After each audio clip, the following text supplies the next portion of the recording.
What is up? This is your buddy alertwolf here to bring you a DC Nation review.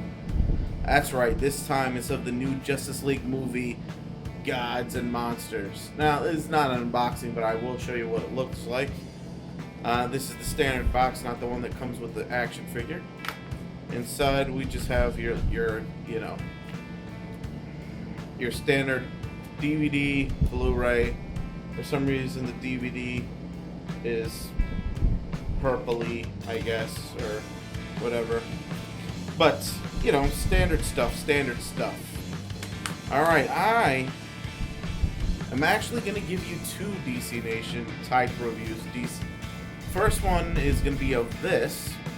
Second one I'll get into later, which will be the whole Screw Attack's second Superman versus Goku thing. I'll get into that in the next video, so stay tuned for that. Alright, so right off the bat, let's get into this.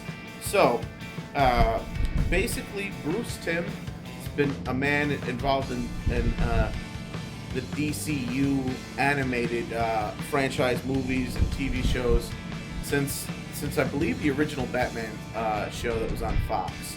He's been around for a long time, and he's been doing great, phenomenal work. And this is a message to Warner Brothers executives. Why don't you let the guys you have run the animation movies department tackle some of your big projects? At least the writing and maybe even some of the directing? Because they do a phenomenal job with these movies. These animated movies are better than the movies they're releasing in the theater. I'm just saying.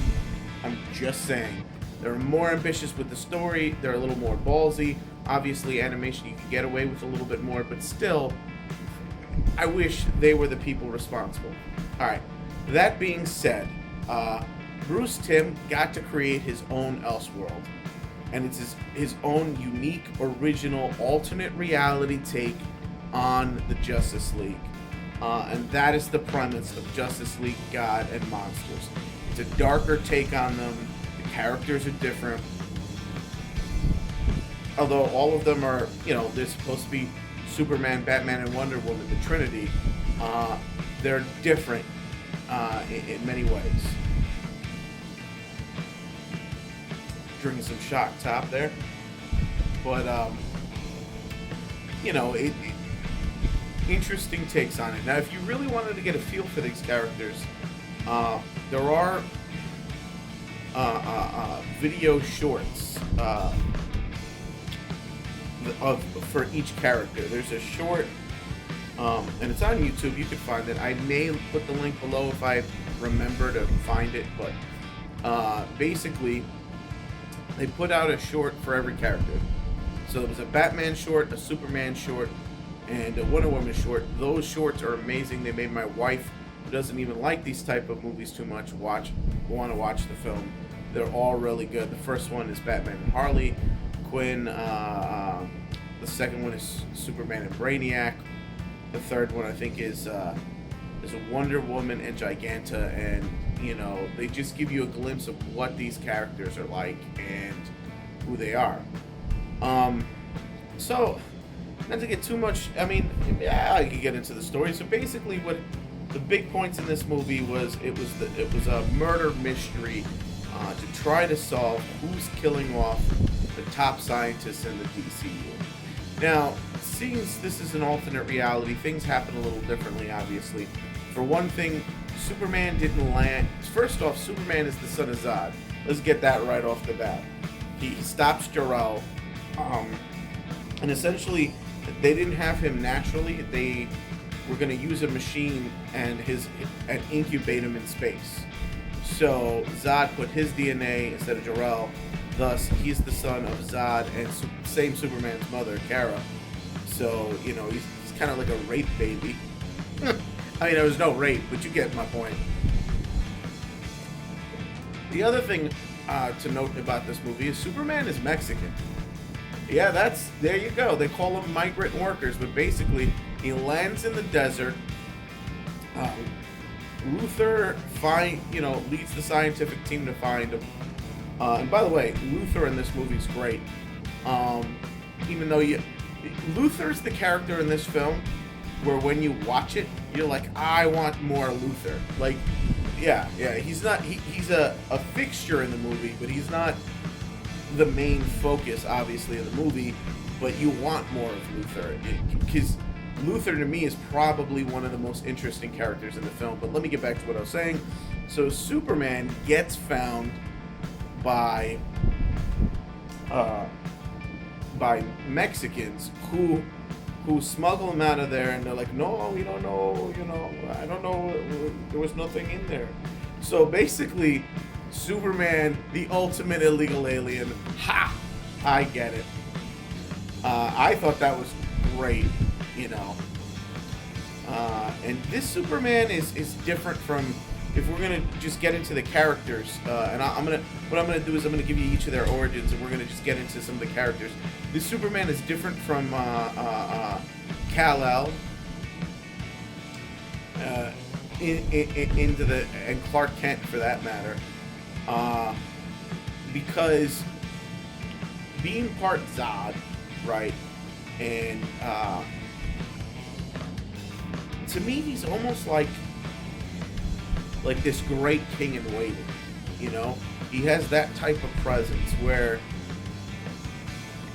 he makes the tough calls and does the things that have to be done, but he feels the weight of those things, the way a leader would.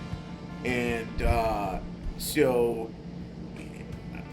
Superman, our Superman, doesn't have that type of dynamic. Yeah, he's a leader, and he's a good dude, and he wants to do the best, but he doesn't have this, like, Superman almost has like a saintly quality to him, whereas this Superman has a kingly quality to him, like, and I dig it.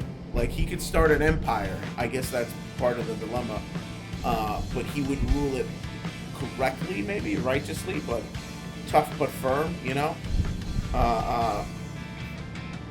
then you had so that's his origin. Batman's origin, who I think is really the central character of this whole story, because the plot pretty much revolves around his connections to the DCU, and basically Batman is Man-Bat, right? From the alternate universe or from the original DCU. He goes to college with all the smartest scientists basically in the DCU, and they're all college mates, and he's friends with what's his face, who creates the Metal Man, but he's dying of cancer. And he's looking at bat DNA to cure it. With the addition of nanobots with his buddy, they implemented the cure, and he injects himself with it. But instead of turning into Man-Bat, he turns into a vampire, right? Sort of like Morbius. And he's a monster because he has to drink blood, but he tries not to hurt people, and so there you go. And then, that's his origin. And he's this cold, he was already, before becoming a vampire, this cold character.